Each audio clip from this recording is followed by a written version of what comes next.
You're listening to Sox in the Basement, a production of the Broadcast Basement Limited, where every show is 30 minutes of good and comes from a basement bar on the south side of Chicago. Pull up a stool, pour a cold one, and join us right now for Sox in the Basement. Heard everywhere podcasts can be found, and always at soxinthebasement.com. And belly on up to the 9-foot homemade oak bar. Pour yourself a cold one. This is Sox in the Basement. For fans, by fans, 30 minutes of Sox. It's all brought to you by Family Waterproofing Solutions. You heard the ad at the beginning of the show. Listen, now is the time to schedule for the spring. Make sure you set up your appointment right now. You get money off if you mention Sox in the Basement, 708-330-4466, or go to familydry.com. My friend, this is the last show before Christmas. Yes. There will not be an episode coming out on Friday. Promised myself that all the shows on the Broadcast Basement On Demand Radio Network, we're going to get a break. I'm taking a week off. The last show on the network actually comes out tomorrow morning on a different podcast, and then there's nothing until we join you a week from today here on Sox in the Basement. So we're going to take a little break. We're going to enjoy the holidays, but we got a lot to get to on today's episode. What do you think people want to hear about first? Well, what they'd really like to hear about is that right this second, right now, the CBA ended and Rick Hahn just went out and basically signed an entire all-star cast of right fielders, starting pitchers, second baseman, and relievers. Yeah. And traded Craig Kimbrell for all of them at one time, thus recouping everything Nick Madrigal could have been and more. However, that's not real. I mean, it'd be a great Christmas present, but not going to happen. It would be. No. It would be, but you know, you look at the latest CBA news, and they're barely talking right now. I mean, so we're left with what? We've got some minor league deals. Rick's been busy. And, you know, I think, personally, the stuff that's exciting now for Sox fans is maybe, you know, looking at the players that are going to be here that you're still going to be able to get behind. Like, for example, there's some things that in our conversation with Liam Hendriks in the last episode, go and listen to what Liam Hendriks had to say about this team and about, you know, really about himself and about, you know, the game and about giving at this time of year. I think he gave some really important messages there.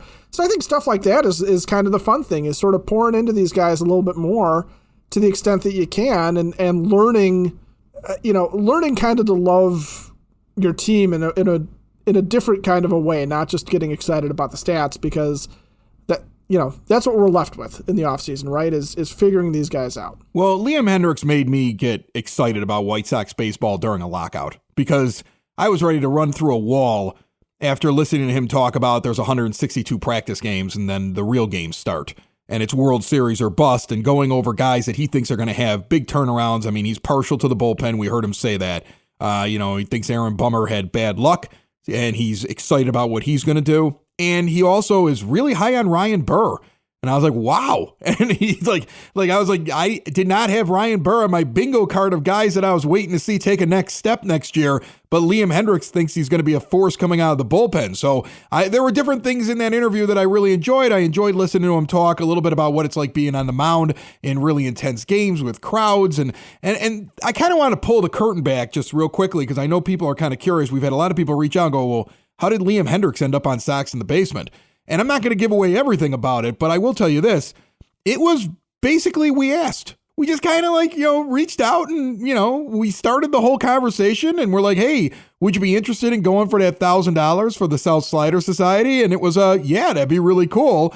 And, I appreciate the fact that Butch Zemar of Elite Benefits of America, who wants to help everybody out with their insurance, their small businesses, their medium-sized businesses, even if you are already done with open enrollment, now's the time to get started on next year. Lower the cost for your employees. For you, if you're an HR person, you want to reach out to him, go out to elitebenefits.net and check out everything he has to offer. But that $1,000 he put out there, the $1,000 to bring us the biggest guest, which now your bar is extremely high because we've had Liam Hendriks. We've had David Sampson and Liam Hendriks so far as the two contestants, but Liam as his own contestant trying to win the $1,000 for a society was just kind of a fun thing, and we were excited to have him on the show. I will tell you this, though. Man, touch and go over the last couple of weeks. Like, it was like one of those things where even when we had him on, he was missing because he had screwed up the time difference because he was out in Arizona. The agent's looking for him. We finally get him. He's in the car. He's rushing home. There's something wrong with his water. He's leaving a complex where he's working out.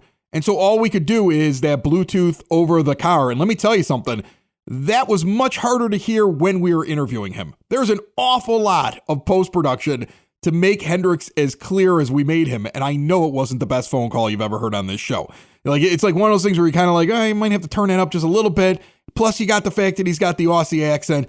But I was happy we were able to pull it off, and it was really cool to have him on. The nice thing, though, is that, when you do get the players on like that, when you do get a chance to kind of talk to them, and I remember, for example, going into last year, Tim Anderson giving an interview on The Score, I believe. I think he was on 670 to Score. Yeah, on The Score. Thank you. Yeah.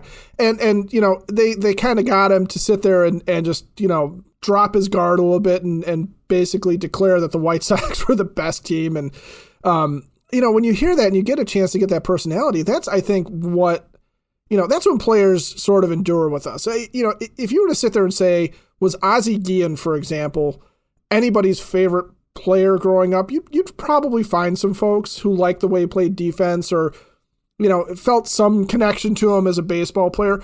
But when did Ozzie become a legend in this town? It's when they gave him a microphone after every single game, right? And you got an idea of just exactly what he was as a person. And I think, you did all that post-production work to make Liam sound good, but the charm is all Liam Hendriks. Oh, yeah. I mean, that was, you and I have both done a bunch of interviews in our lives, and I will say that is one of those where I could have talked to that guy for hours if he had it. And I don't think we would have run out of things to talk about. I think he would have just hung out and started talking about just anything with us, and it would have gone on forever. Like, he hung out after we ended the show and chit-chatted with us while he was driving along in the car, and he was like, "Oh, we'll have to get back together again sometime," and just a very personable guy, and it's nice. I mean, we probably could have gone at least 20 minutes on scorpions versus all the things that try and kill you in Australia. Well, here's the thing. Sometimes when you meet people that you look up to or you admire, I admire what Liam Hendriks does on the mound, and I'm a White Sox fan. First and foremost, simply put, I'm a White Sox fan. Okay, that's cool that we got to talk to him. That's why we're doing this, right? Yeah, forget anything else. Forget the amount of people that listen to it. Forget the fact that it was, tweeted and retweeted and all this other stuff, and people that I don't even know are reaching out and saying, "Hey, congratulations on getting him," and everything else like that. First and foremost, it's cool to talk to him, but sometimes you meet somebody who's famous and it turns out they're kind of a jerk, or they're just not very nice to you, and you kind of go, "Oh, well, that's not what I pictured them to be." At least in our conversation before, during, and even after the stuff that aired, he just seemed like just what you would expect him to be. And I thought that was cool. If I was a fan of him beforehand, I'm a bigger fan now. By the way, my nephew has been walking around in White Sox gear since it aired. And I think we may have converted a young Cubs fan over to the good side. I think, that's something that occurred. I saw him over this weekend, and the kid's walking around in a Sox hat. And my son goes, "Liam, are you a Sox fan now?" And he goes, "I think I am now." Like just the fact that Liam Hendriks gave him a message about the fact that he should go to the White Sox. I mean, I think I've disappointed his father. I think he's a little hurt that I basically dragged his son back over to the White Sox. But you got to do whatever you can. That's my job as an uncle. I got to put the kid on the straight and narrow. I got to get him on the right path. And I'm going to pull out every trick I can. And if it's getting Liam Hendriks to talk to my nephew over my podcast and convince him to be a White Sox fan, I'm doing it. Wow. That's just how you have to raise children in this environment. Let's face it. I mean, the world is hard enough as it is. Yes. I don't want him to have to go through life a Cubs fan. I say that like we win World Series all the time. I mean, give me a break. It's a miserable existence to be a White Sox fan sometimes, too. Meanwhile, there's a Yankees fan hate listening to this going, "Oh, keep talking, you two. Yeah, keep talking." Yeah. Right. We didn't even mention the Yankees, but somewhere a Yankees fan is angry because they weren't. Now you mention them, so now they feel better. So now there's a Red Sox fan who's angry because they're just as bad. Right. And there's a Cardinals fan who's just sitting there trying to, get in on the action. And Sox in the Basement listeners, do the hard work. And if you're a hardworking man or woman on the South Side, you need to be outfitted properly. And that's why you should visit Red Wing Shoes in Evergreen Park, New Lenox, and Geneva. A work boot specialty store that carries sizes from 6 to 16 and feet as wide as 4E. A 115-year-old company that came out of Red Wing, Minnesota, and one of its largest stores in the entire Midwest is in Evergreen Park, Illinois, ever since 1976. When you're on your feet, the footwear is everything. So why not get an expert fitting? They warranty, repair, and offer free conditioning with laces.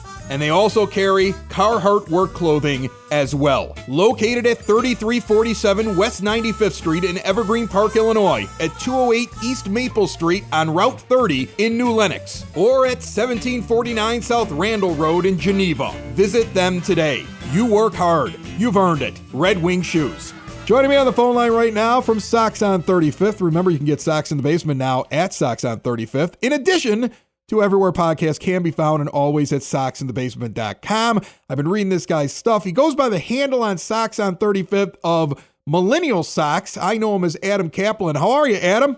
I'm doing well. Thank you so much for having me. And to all the Sox in the Basement listeners, I just want to apologize up front that you have to listen to me right after that Liam Hendriks interview.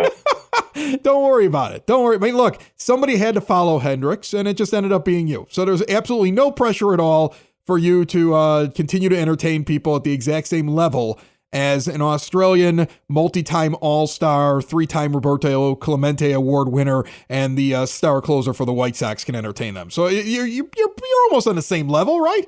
So close. I'm so close to being there. You wrote a really good article that I liked. I read it last week. It's still up there on soxon35th.com. We never got to it because we ended up having to bump you a little bit because of Hendriks. So I wanted to get you on this week and talk about it. And you basically went through every trade that Rick Hahn has made, which when you get it all in front of you is really interesting because some of these deals I don't even remember. Some of these deals were like minor deals I didn't pay any attention to. And I'm like, whoa, hold on a second. That guy turned into something, or that guy didn't turn into something that I thought was going to be something. Was there any deal that when you got to it, you were like, oh, I remember this one. This was a lot different in the end than what I thought it was?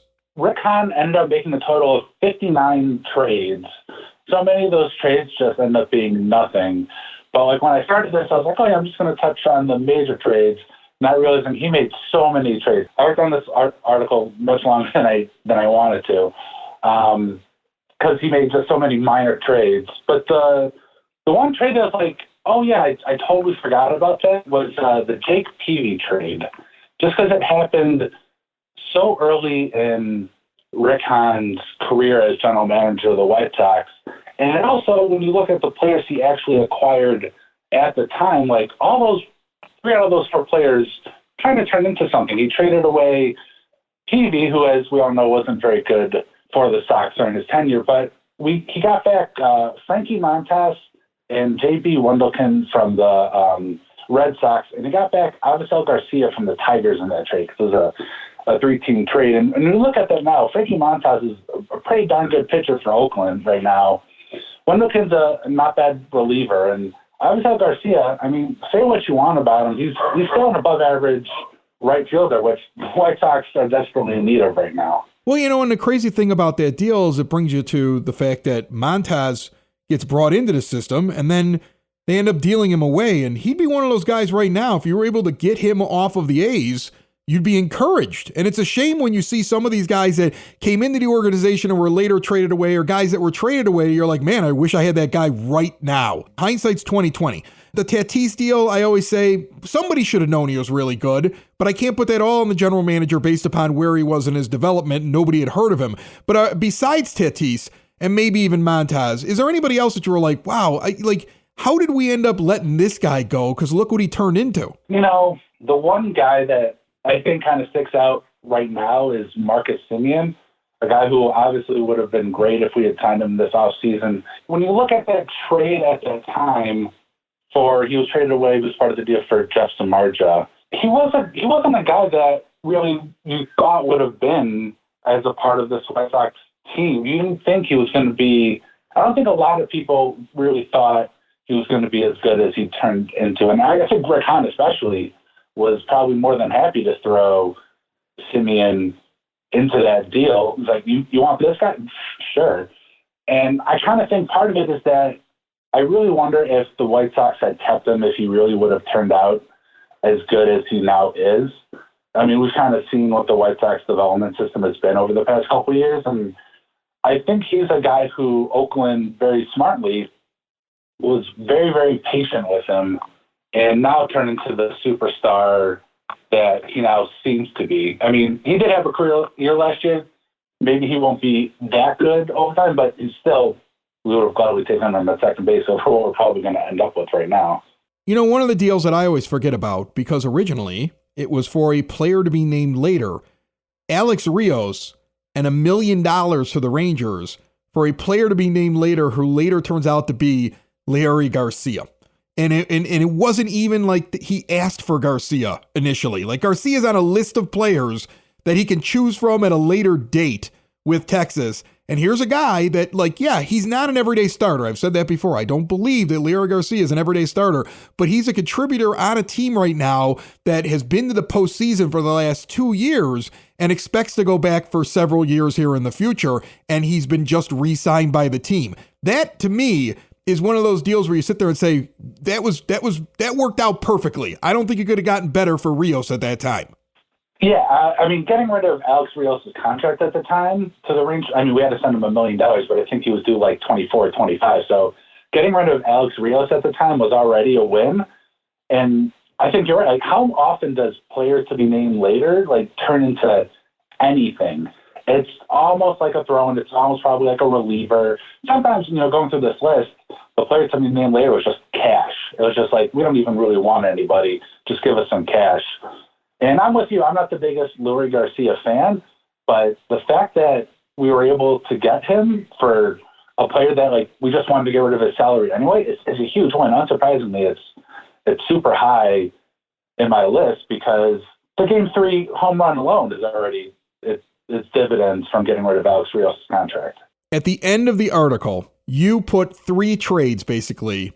You got Quintana for Jimenez, Cease, and then, of course, a couple other players, Rose and Fleet. But essentially, Quintana for Jimenez and Cease. Sale for Moncada and Kopech, even though Victor Diaz and Luis Alexander Basabe were in that one. Essentially, sale for Moncada and Kopech. And Adam Eaton, where you get Giolito, Lopez, and Dane Dunning, who's later flipped for Lance Lynn. And you did them in that order, 3-2-1, with the Eaton deal being the best one, at least on your list. Is that really your number one, or did you just kind of throw them all in there? And if it is your number one, is it really because you're also able to turn around and move Dunning to pick up Lynn in the end? Very obviously, Rick Hahn made 3 trades that are by far and away the best 3 trades, getting Eloy and Dylan Cease, Moncada, and Giolito. The trades that help build the core that the Sox have today. I didn't feel too strong. Just because they're so very obviously the top 3, I don't really feel too strongly about which one. If you wanted to flip any of them, I think you could easily make that argument. But the reason I put Adam Eaton for Giolito, Raylo, and Dane Dunning number 1 was just because even if you didn't flip Dane Dunning, all those players have turned out to be useful starting players. So often in these trades, and you can see through the article, you trade a guy who you think is going to be good, and they flame out for some reason. You trade a guy hoping he'll be good, and it doesn't work out. And the fact that it worked out ultimately with all 3 of those players is pretty good. Even if you didn't flip Dane Dunning, he would have been a solid pitcher on this team. The fact that you were able to flip him for Lance Lynn is just incredible. And I also think, and this is just a personal preference, I think Lucas Giolito, out of all the players that Rick Hahn traded for, is the best player. Now, again, you can quibble with Kopech or Moncada or Eloy, but I think what Giolito has been able to do for the Sox for the past 3 seasons and do it so well on a high level and to be so consistent, I just personally think he's the best player that Rick Hahn acquired for the rebuild. Well, and I also think that at the time I remember feeling like, well, Chris Sale's a piece. We should get something good back for him. Jose Quintana's a piece. We should get something back for him. When he pulled a deal off to get 3 players that were rated as high as they were in the Nationals system for Adam Eaton. And look, it worked out for the Nationals. Don't they go on and win a World Series with Eaton on their roster? So it works out fine for them. But still, like, that was a haul that I never expected for Adam Eaton. So the fact that he pulled that off, I think I side with you on that. As much as I love the other deals, as much as I think Dylan Cease is a high-end pitcher and you get him and Jimenez for just one pitcher, the fact that they moved Eaton for so much, I don't think any of us expected at the time that he was worth as much as he ended up being worth. And, another trade that's mentioned in the article is the trade to the Yankees for Frazier, David Robertson, and Tommy Conley. I mean, there were 4 major trades that Rick Hahn made. That one very obviously didn't really turn out to be anything. The core of that piece, Blake Rutherford, he was a first-round pick for the Yankees, Blake Rutherford. So just because you're trading away for pieces, I think, you hope that they turn out well. And in the case of trading away Quintana, Sale, and Eaton, the fact that Hahn was able to get so much in return, I think has just been so fun to see as a fan.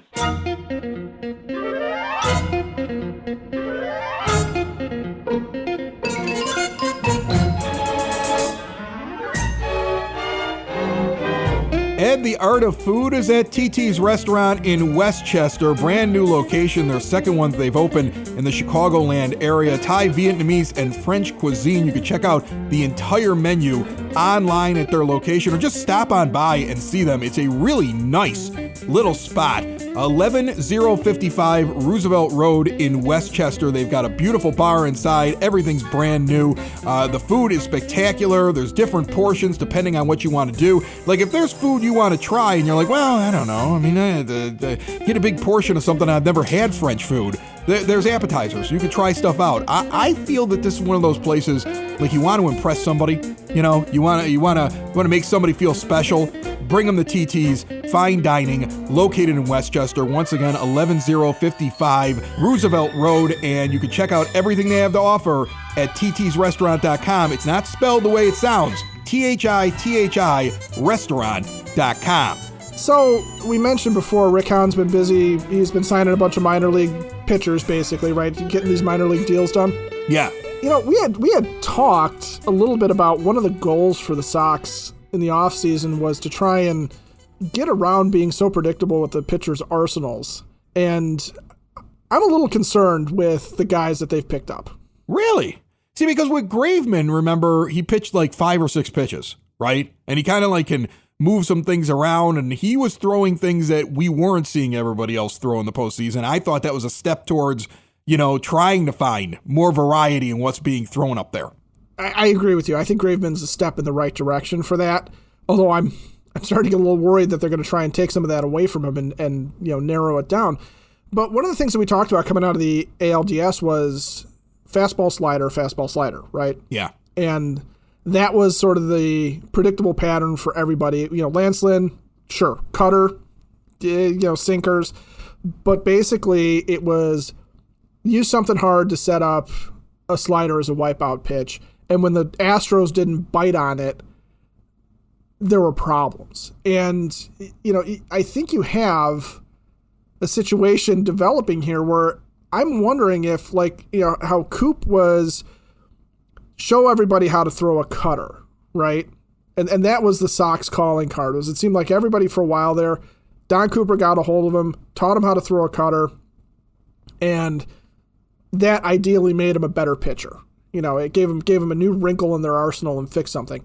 I'm wondering if Ethan Katz is a slider whisperer or believes he is a slider whisperer, because let's look at the minor league guys.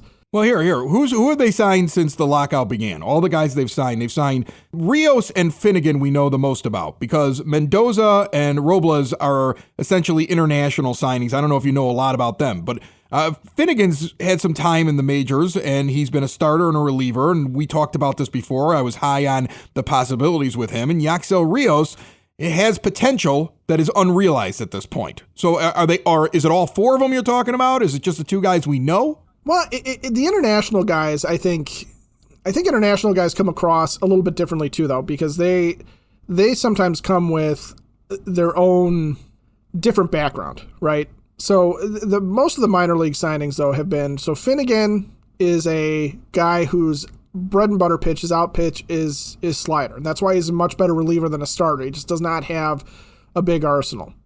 Rios is a guy that he gets outs with a slider, and he tries to kind of Aaron Bummer it with that sort of sinker slider action, right? So, but the slider and maybe a splitter are his out pitches. But then you also have guys like Cam Hill. He was a guy that was hurt when he was with the Indians and is making a comeback. He's a slider guy. He's a breaking ball guy. Jason Adam, who was a Cub and got hurt, he's a breaking ball guy. Chaz Rowe is a guy that throws some ridiculous-looking sliders. So, and then, even Ryan Burr, who, has been referenced as a breakout guy, kind of fits in a profile here, too, a little bit of guys that want to get you out by throwing a slider, but need something to set it up so that you'll chase, right? And that was the problem with the Sox in the ALDS was when teams hit the pitch that was going to set up that slider or didn't chase the slider, that's when you had something like, say, Carlos Correa sitting on Carlos Rodon's fastball because he knew that if he wasn't going to go for the slider, if they weren't going to throw him that all Rodon has was a pitch upstairs, and he had scouted him really well. I'm starting to wonder if the White Sox are trying to develop a pattern here of we want high strikeout guys, so we're going to go after guys with these tight, freewheeling sliders that naturally have control problems because you can't throw those for strikes very often. Even Dylan Cease kind of has this, right, where sometimes he'll get a little, his breaking balls will move like mad, but he can't get anywhere near the strike zone because it's moving away on him. So I wonder if there's something going to go on here where the Sox are going to be willing to, as a team, give up the idea that they will give up a lot of walks coming out of that bullpen. But as long as there's a guy, as long as each guy has a pitch that he can induce a swing and a miss on, that's what they're going for. And I'm not sure that that's a great idea. No, the way you say it scares me. And I hope that we are not the kind of team where, because that was the problem with Coop. That was it when people complained about Don Cooper. And look, Don Cooper was a great pitching coach. He has a big part in the fact that the White Sox went and won a World Series in 2005. Okay, I mean, he handled his bullpen very well. Those guys loved him. They thought he was great at what he did. You can't take away what he did, even if he aggravated you in certain ways. But the thing that was one of the main concerns, I think, of White Sox fans, especially towards the end, was it was a little one-dimensional how he coached and what he taught them to do, the cutter, as you brought up. So if Ethan Katz is a guy who loves the slider and the really hard stuff, all right, but if we're not diverse, we're just going to run into the same thing in the postseason. Now, it seems to me like the players realize we can't be the same in the postseason, or at least Liam Hendriks realizes that, because he did talk about that. He did talk about that in the interview, if you remember. He's talking a little bit about how, we ran into a team that's really good analytically, that kind of figured out what we were doing. We didn't match up very well with. He did talk about the fact that it's 162 games of practice before we get to the postseason. So at least he's got the perspective of we're playing the regular season to win as many games as we can, but then when we get to the postseason, that's what matters. And you hope the White Sox are feeling that way as well. If you're going to set up your bullpen to be a certain thing, there should be some data or something that tells you this is how we have to set it up for those games after the regular season. Those matter more, Ed, to me. Does it really matter if they get there and they just get knocked out in the first round again? I don't want that. I don't want a string of division wins and then just hoping that everything falls perfectly for this team, where you just run into teams that just are terrible against the slider. Because if they run into the Astros again or a team like them, it'll be the same result. And then it's just been a whole waste for an entire year. It won't ever, all the excitement of the season before will just be like fool's gold that will make you feel good about the team when the inevitable is waiting for them in the postseason. So that's really what needs to be addressed by this franchise, by this front office, and by this coaching staff. So yes, you make me nervous, although these are minor league signings. And so maybe all these guys are really competing for just one spot in the bullpen, and they're just looking for the one that does something the best that's going to beat out the rest of them.